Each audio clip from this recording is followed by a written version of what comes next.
Hey everybody, it's me, Martinez-Bateman. I am the CEO of New Coyote Consulting. We are an equity and communications consulting firm here in the Pacific Northwest.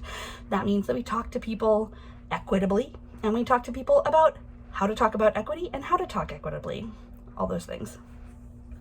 Every Monday, of course, I tell you my intentions. Every Thursday, I come back and I tell you how I did. It's still technically Thursday for 29 more minutes.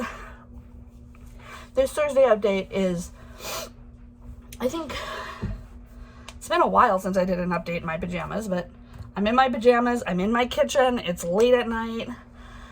I said on Monday that my intention was to joyfully return back to work. I also said on Monday that I was so happy that I hadn't had that sort of like collapse thing that I do sometimes when I'm worried about the business, and then I,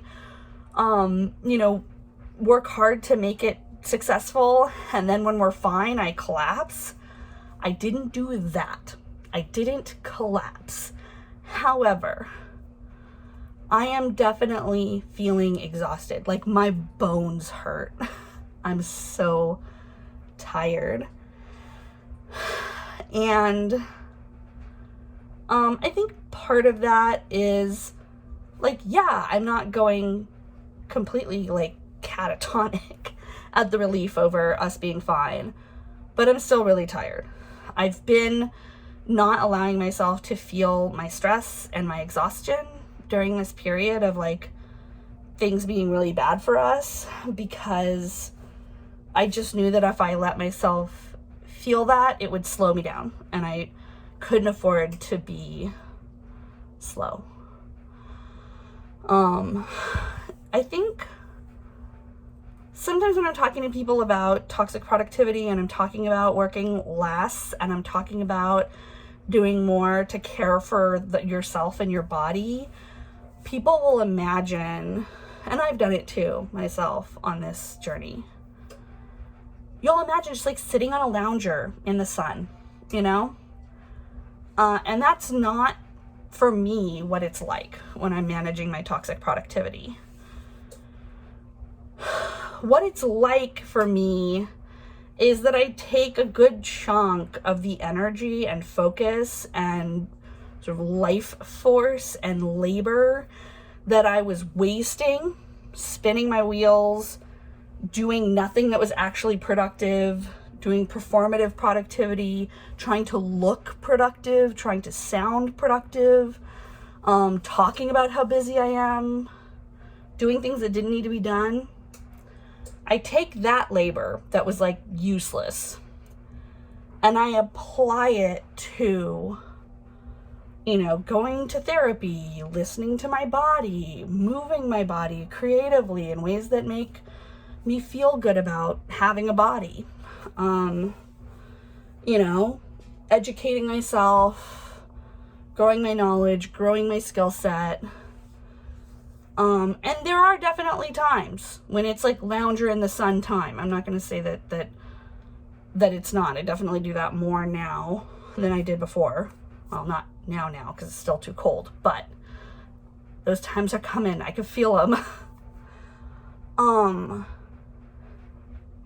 And also the amount of labor that I, a person who's been raised in capitalism, who's been imbued with this toxic productivity from an early age, who was taught as a child that my value was in what I could do for other people and what I could produce for other people.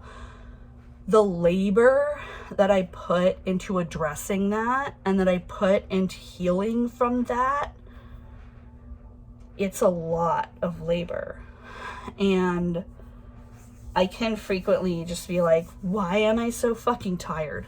Why am I so tired? I'm not working, big air quotes. I'm not working like I used to work.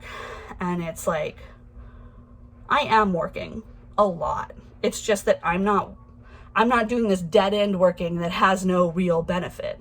I'm doing this other working that produces a lot for me, and a lot for my family, and a lot for my business.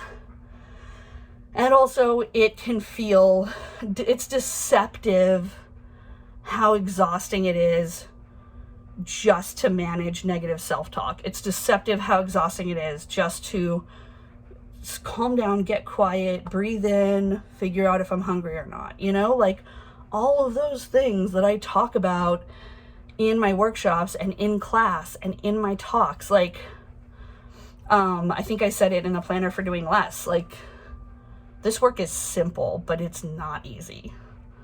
It is simple to decide.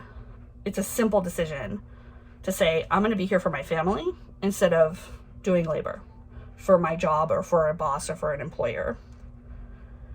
And then it's hard work to actually do that. And then to also, like, at the end of the day, know that despite the fact that I have been trained to be at work all the time and to produce work all the time in this field, my values are not just in labor. My values are in my family.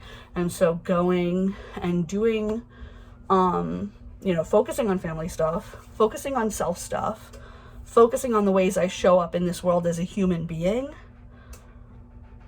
all of that is extremely hard work, and it is exhausting. And I've been trained that if I don't see a product at the end of my day, that I've not had a good day, that I've failed my day. And it's about reframing that and being like, there's no way I can quantify my mental health in dollars. It's never going to be a thing that I can do with that. That's not how it's made. That's not how human beings are made. But also I can look at my life and see the benefit of mental health clearly. So I think this week has been sort of a reckoning. I don't know if you can hear my cat. She's upset with me for some reason. I literally just fed her. I don't know why she's mad. But